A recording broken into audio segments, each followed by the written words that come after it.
It's been kind of a downer of a week. We lost two famous athletes yesterday, Pete Rose and Dikembe Mutombo, and then Kris Kristofferson this week died as well. So Kris Kristofferson is a singer and actor. The only movies I have ever seen him in that I can remember off the top of my head where he's recognizable are the Blade films. I really enjoy Blade and Blade 2. Blade Trinity has its moments, but it's mostly garbage. So I want to talk about the best of the Blade movies, Blade 2. Let us discuss.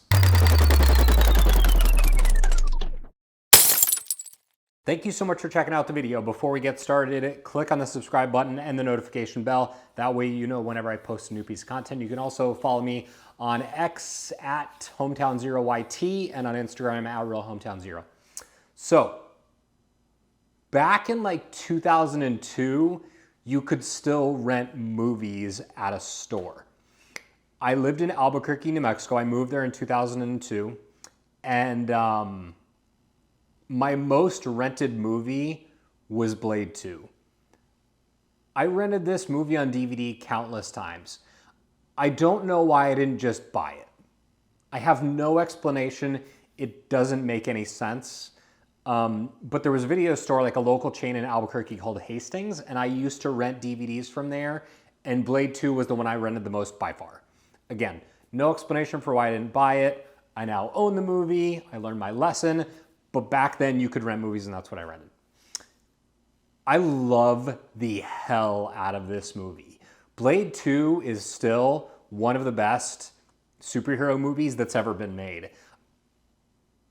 I don't know if they can successfully make a reboot because the original Blade and Blade 2 are just such good movies that it's really going to be hard to do. Wesley Snipes is like perfect for this role. He aces it, he nails it, he crushes it. Ron Perlman as Reinhardt is just the right amount of douchey. Jared Nomak is like a great villain while being simultaneously disgusting. Also garners like just the right amount of sympathy from the viewer. And the special effects are mostly very good. Some of them don't hold up to scrutiny over time, but for the most part, the choreography, the fight sequences, the story, all of that is tremendous and great.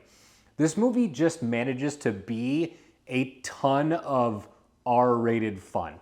All of the jokes land, but they're not like Marvel quips like you see today in these films. Yes, the jokes are there, but never at the expense of the story. And it's not like they just throw one-liners out there willy-nilly at the audience. All of the comedy in these movies makes sense when it is there for to kind of relieve the tension.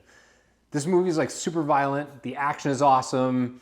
Vampire shit happens.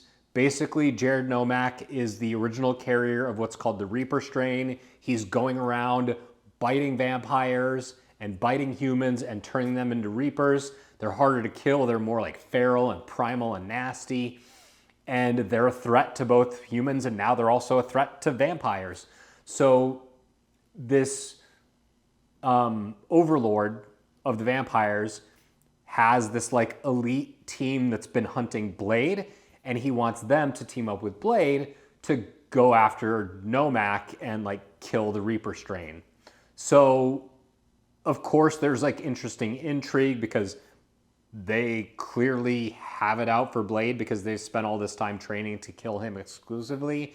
Obviously he has this distrust of them. Norman Reedus is in this movie is Scud, who's Blade's human sidekick, who like there's more to him than we initially know. But if you haven't seen Blade and you haven't seen Blade 2, can't recommend these movies enough. They are tremendous. They hold up to scrutiny over time.